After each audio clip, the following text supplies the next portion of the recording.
Welcome to today's SeafoodNews.com video, sponsored by the Alaska Seafood Marketing Institute. Good morning.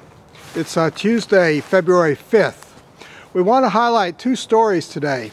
The first was our issue about Vietnam shrimp. Yesterday we published a report showing a surge in shrimp exports from Bac Lieu province, which would be significant because it contradicts the news that most people are receiving from Vietnam, which is that the supply picture for shrimp is extremely murky as farmers attempt to recover from disease problems. Well, that story provoked a flurry of emails among suppliers, and the upshot is that, of course, it wasn't strictly true. The actual amount of shrimp processed in Bac Lieu, according to the Fisheries Department, was 2,000 tons, and it's quite likely that a significant portion of that was actually imported raw material from places like Ecuador. But what this goes to show is that our vision of our news service is to try to bring you as much detail as possible about what's happening in the various seafood producing areas around the world, but we want you to use your own judgment in reacting to that type of news and results. And in this case, the packers' skepticism was totally justified. The second story I want to point to is the report that totally exonerates Vito, Giacalone, and the Gloucester Community Preservation Fund, which is the owner of a lot of fishing quota that's leased to harvesters in Gloucester.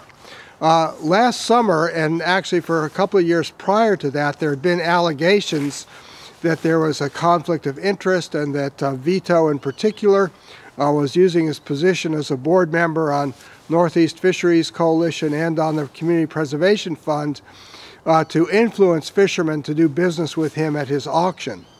The Preservation Fund hired former Massachusetts Attorney General Scott Harshbarger, who not only found Vito to be totally exonerated, but confirmed that all of these charges and issues of conflicts that appeared in articles in the Gloucester Times and of course things that we wrote about were actually sparked by a very small group of disgruntled people, among them the lawyer for Larry Shula and Larry Shula himself and his family.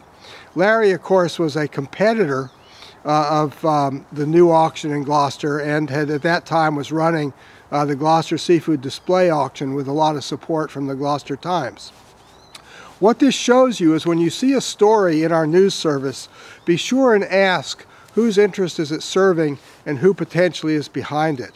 We try to bring those factors out into the open as much as possible, but we still want our readers to be fully aware of the environment in which we operate, which is in the seafood industry that we only have partial information, and we're constantly striving to bring the most credible information to light that we can.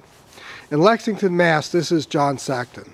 Today's SeafoodNews.com video was brought to you by the Alaska Seafood Marketing Institute. Alaska has been protecting wild and sustainable seafood for generations and adheres to the most recognized and internationally accepted set of guidelines written by the United Nations Food and Agriculture Organization. For recipes and additional information, visit wildalaskaflavor.com.